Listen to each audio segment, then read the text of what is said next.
Assalamualaikum warahmatullahi wabarakatuh.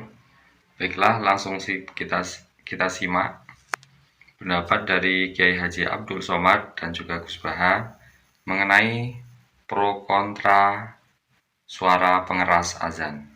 Baiklah, tidak usah berlama-lama, langsung kita simak videonya berikut ini. Kenapa azan itu kuat? Ketika azan dikumandangkan, maka setan lari tunggang langgang lintang buka. Allahu Akbar, Allahu Akbar. Anjing menglonglong mendengar azan berkumandang. Kenapa? Karena anjing melihat setan lari. Maka dia jadi anjing bisa melihat setan, Pak Ustaz? Bisa. Saya ingin melihat setan pakai mata anjing. Lari semua. Maka kalau ada orang kerasukan, saya diminta oleh Pemda Inhu jadi Dewan Juri Musabaqah Tilawatil Quran di Kabupaten Indragiri Hulu. Nanti Ustadz tinggalnya di hotelnya di Pematang Rebah. Oke, I'm coming. Saya pun pagi-pagi datanglah ke hotel. Begitu mau lewat hotel, dipanggil sama salah seorang ofisial. Ustadz Somad, ada apa? Ini peserta MTQ kerasukan jin. Wah, saya nggak pernah ngusir jin. Mau bilang nggak tahu, malu. Kan nggak mungkin bilang saya nggak tahu. Malu lah, Ustadz kok nggak tahu. Akhirnya saya nekat aja, saya baca kuat. Ustadz ini bacanya pelan. Allahu la ilaha illa huwal hayyul qayyum la ta'khudhuhu sinatun wa la naum. Setannya nggak keluar.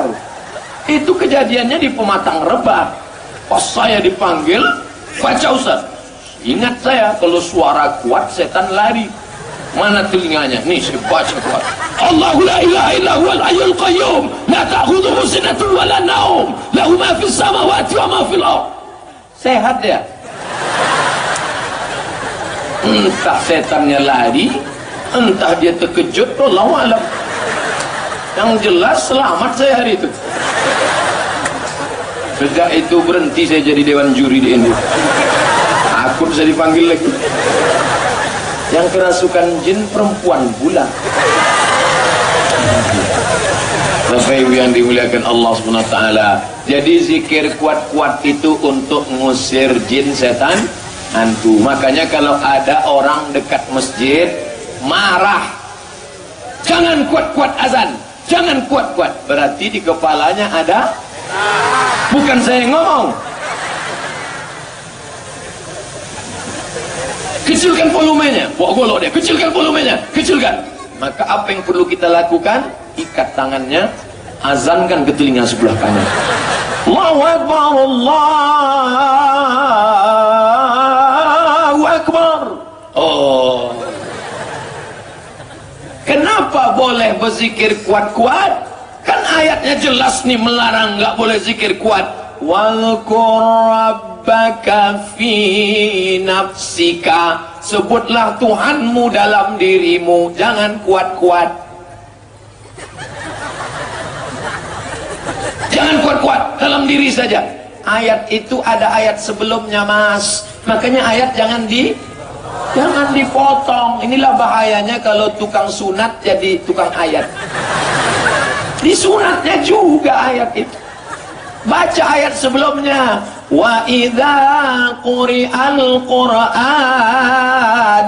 Kalau ada orang baca Quran, fastami'u lahu, dengar baik-baik. Wa ansitu, diam. La'allakum turhamun. Ada qori baca Quran, maka kau dengar baik-baik, diam. Pak Kapolda, diam. Pak Danrem Wirabima, diam.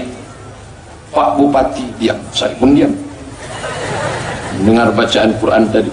Setelah itu baru ayat walqur rabbaka fi nafsika, sebutlah Tuhanmu dalam dirimu. Apa maknanya? Kalau ada orang baca Quran nggak boleh zikir kuat-kuat. Tadi ada kori baca Quran, korinya baca Quran. Tiba-tiba kami zikir di belakang. La ilaha illallah, la ilaha illallah. Tak boleh dengar. Waktu tadi koriah baca Quran, ada yang zikir kuat-kuat di belakang? Gak ada. Jadi baca Quran, dengar baik-baik.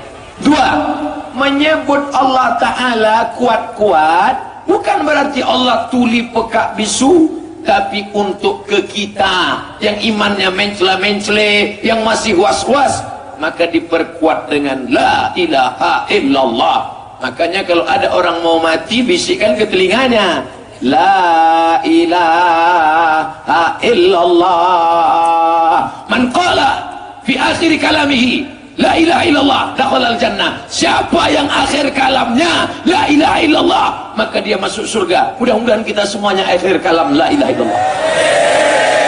Dengan syarat sering tahlil. Tahlil itu la ilaha illallah, la ilaha illallah, la ilaha illallah, la ilaha illallah. Sambil bawa motor, la ilaha illallah, la ilaha illallah, la ilaha illallah.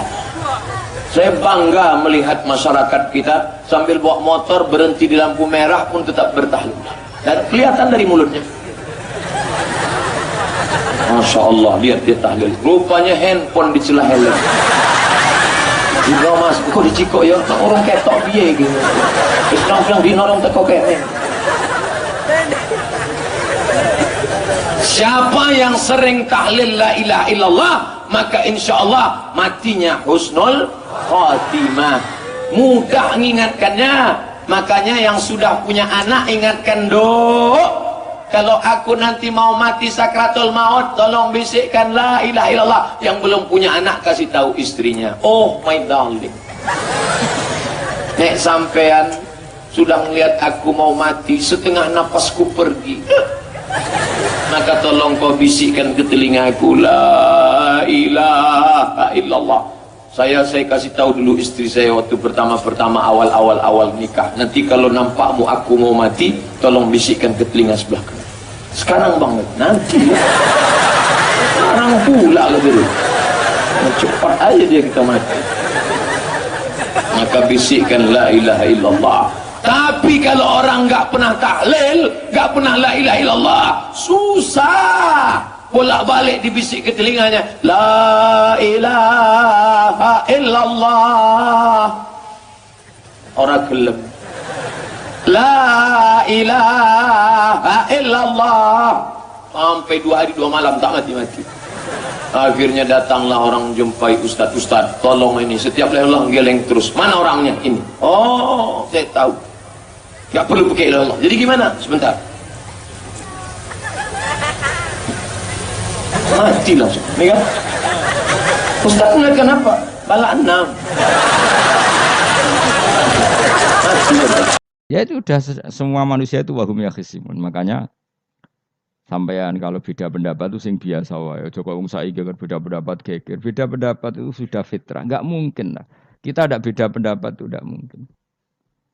Di kampung-kampung kalau ada masjid speaker di mana-mana saya sering ditanya. Wadah yang progus kandhani nak adzan jo banter-banter, ngerameni tonggo. Nak niat salat ora usah adzan nak wis teko. Bar. Sing sitok. Sing sitok yo ora kudu banter ben siar. Sing sitok mok sedemen dipisoi tok, mergo sing ora seneng malah mok misoi tok. Sing wis seneng tanpa adzan pun yo tanpa adzan rame-rame maksudnya wis salat ke milih ndi. Dulu tuh perdebatannya gitu.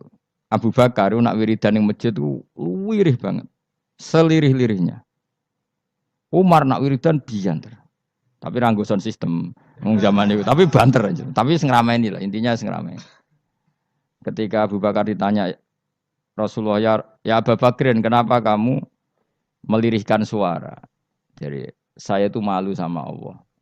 Dia itu zat maha mendengar. Jadi saya mengeraskan suara itu malu. Kayak pangeran butuh suara keras saya. Umar ditanya, kenapa kamu terlalu keras? Umar jawabannya sederhana, bener-bener ngantuk. Makanya nggak ada satupun ulama yang mengatakan Umar itu afdhalu min Abi Bakar. Mungkin jawabannya yo kadang sederhana banget. Malahnya ijma' ahli sunnah Abu Bakar afdhalu min Umar. Kalau nak dulu jawabannya bener ngantuk.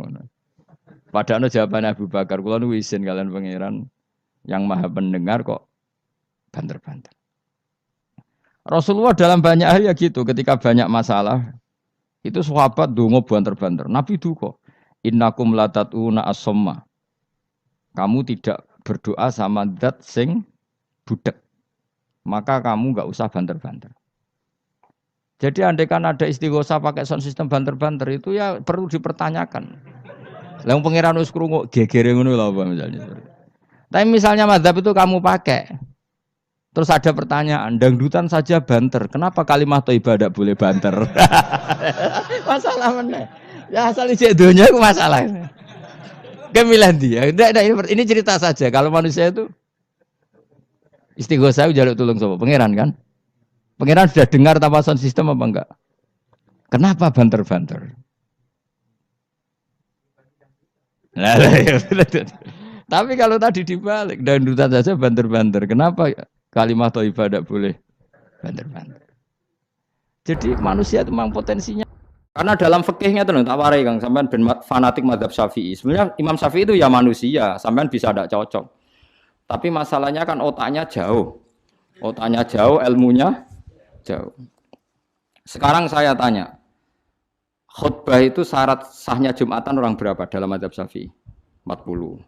Syaratnya orang 40 itu dengar khutbah atau imam mendengarkan khutbah? Enggak, sampean saya tanya.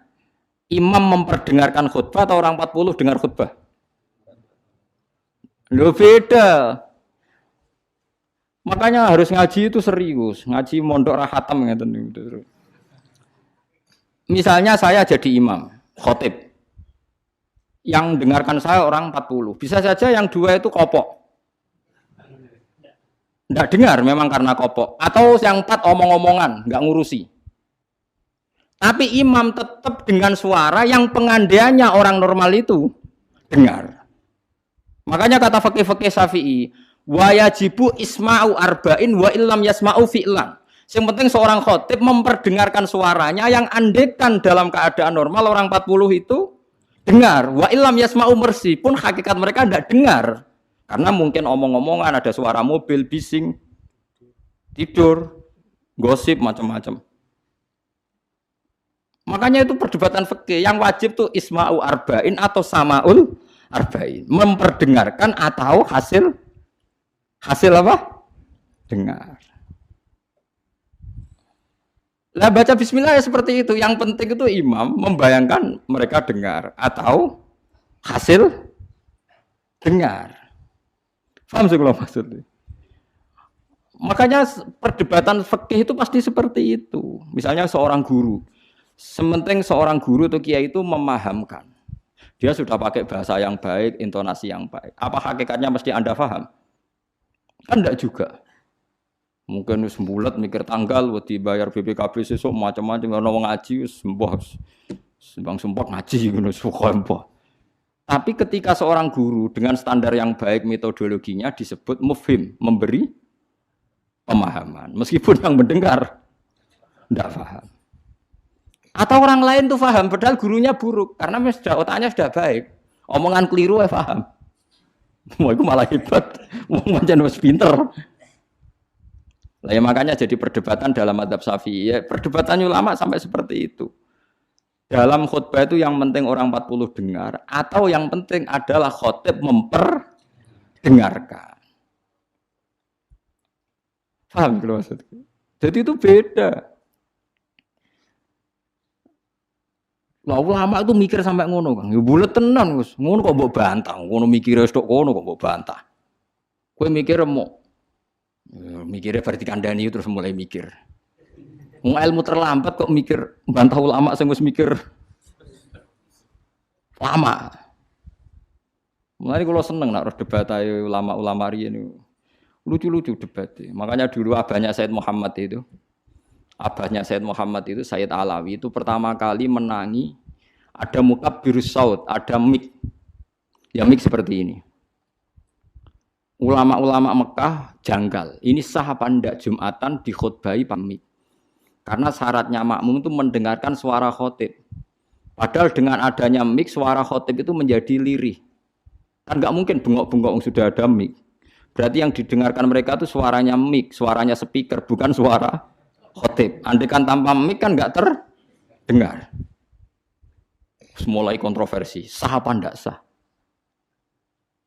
Terus Sayyid Alawi, abahnya Sayyid Muhammad bilang, kalau orang nggak bisa melihat kecuali pakai kacamata, itu akad baiknya sah apa ndak? Karena kalau sah, berarti dia yang lihat itu tidak dia, tapi pakai kacamata. Wong kalau kacamata yang dicopot, dia bisa melihat. Oh ya ndak sah. Berarti enak dia jadi orang yang nggak pernah maksiat, karena melihat perempuan di mana-mana juga dianggap ndak melihat. Mulane ana santri beling nang delok wong wedok jare delok kokoco. Perkarane gak delok wong wedok tapi delok gambare wong wedok. Berarti wong kacamataan ora tau maksiat. Tapi cara kula luwih maksiat meneh karena dia kalau marung tuh jual belinya enggak sah terus. Berarti makan barang haram terus. Iya tuh. Kalau orang pakai kacamata melihat perempuan enggak dosa, berarti kalau dia jual beli juga enggak sah. Berarti kalau makan haram, jual belinya enggak sah. Terus semenjak itu ulama-ulama Wahabi mulai mentoleransi, ya sudah gitu aja kok repot, sudah anggap nopo sah. Pakai kacamata gitu nopo sah. Dulu awal-awal ada teknologi itu ada perdebatan seperti itu. Terus ada perdebatan lagi. Sekarang kesunatan jawab azan apa jawab suara muadzin?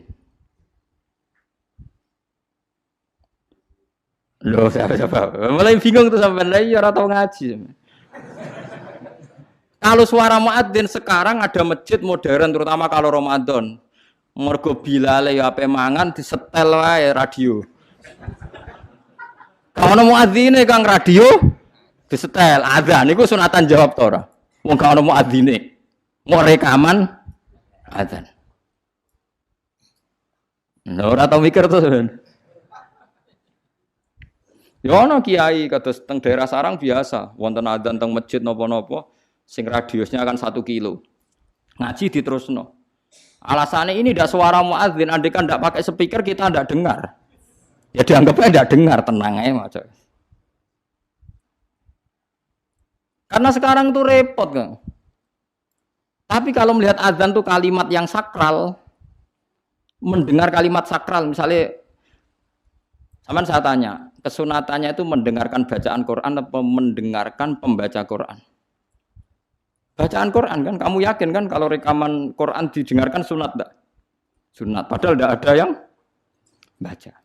Karena yang sunat memang mendengarkan bacaan Quran, bukan pembaca, bukan mendengar pembaca Quran.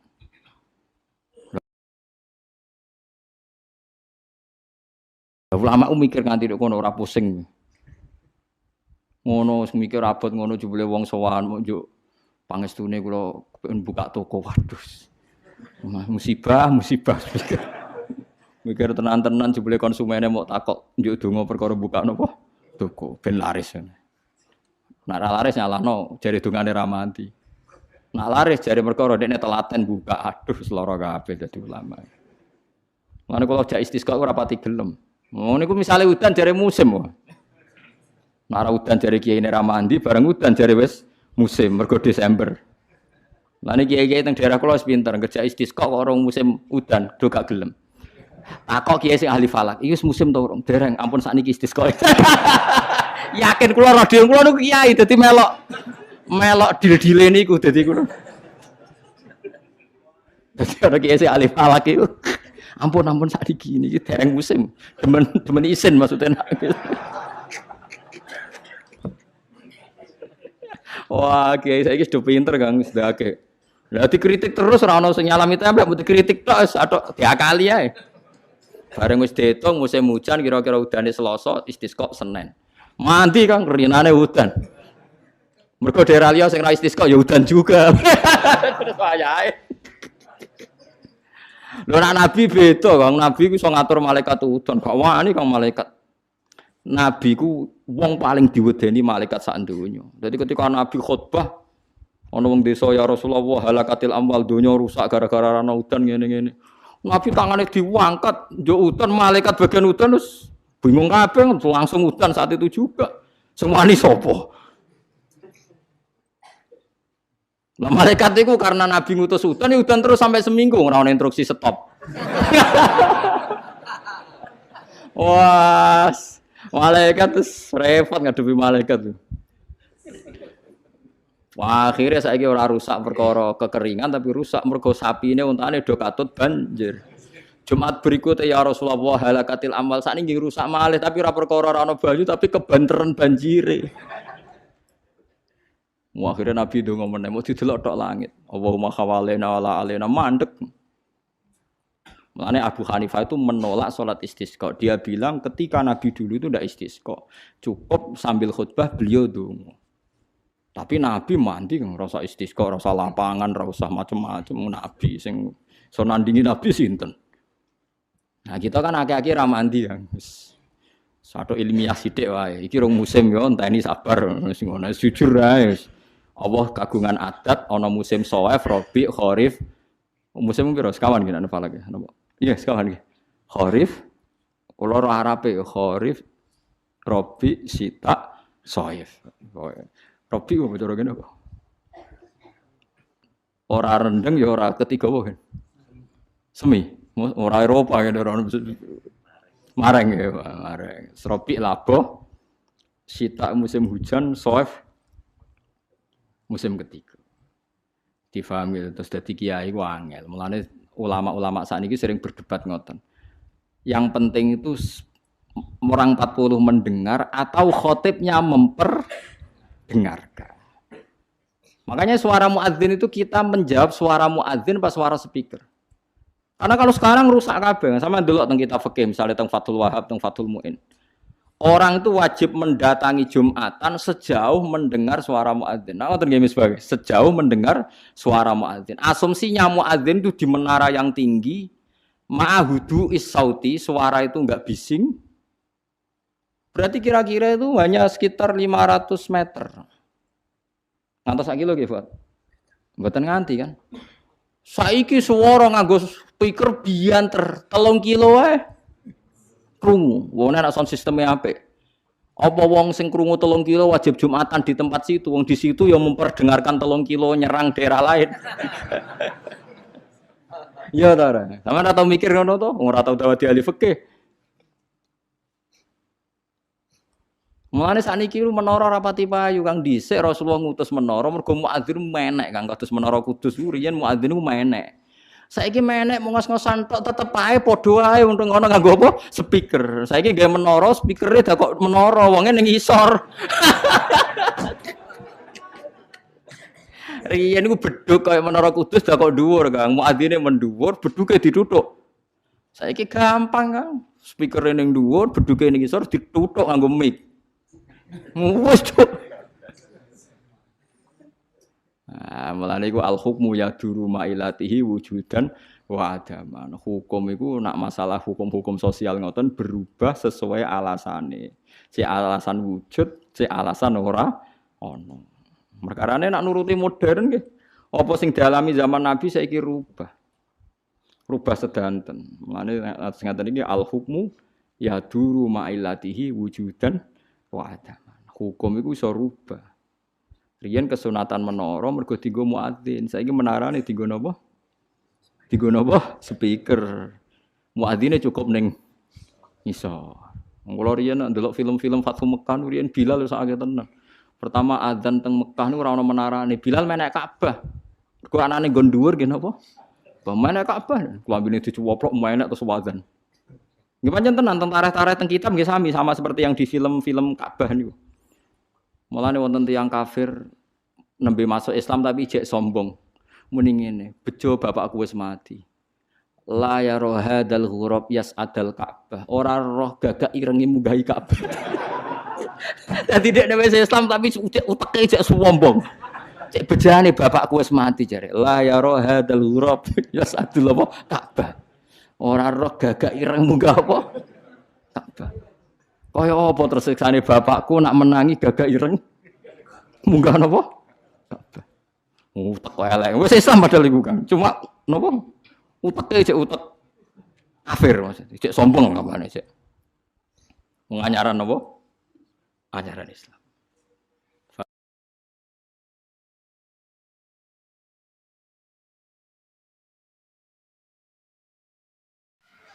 Baiklah, terima kasih karena sudah menyimak kajian dari Kiai Haji Abdul Somad dan juga Gus Baha. Sekali lagi kami ucapkan terima kasih. Semoga ini bermanfaat dan juga berkah serta mendapatkan ridho dari Allah Subhanahu wa taala. Baiklah, terima kasih.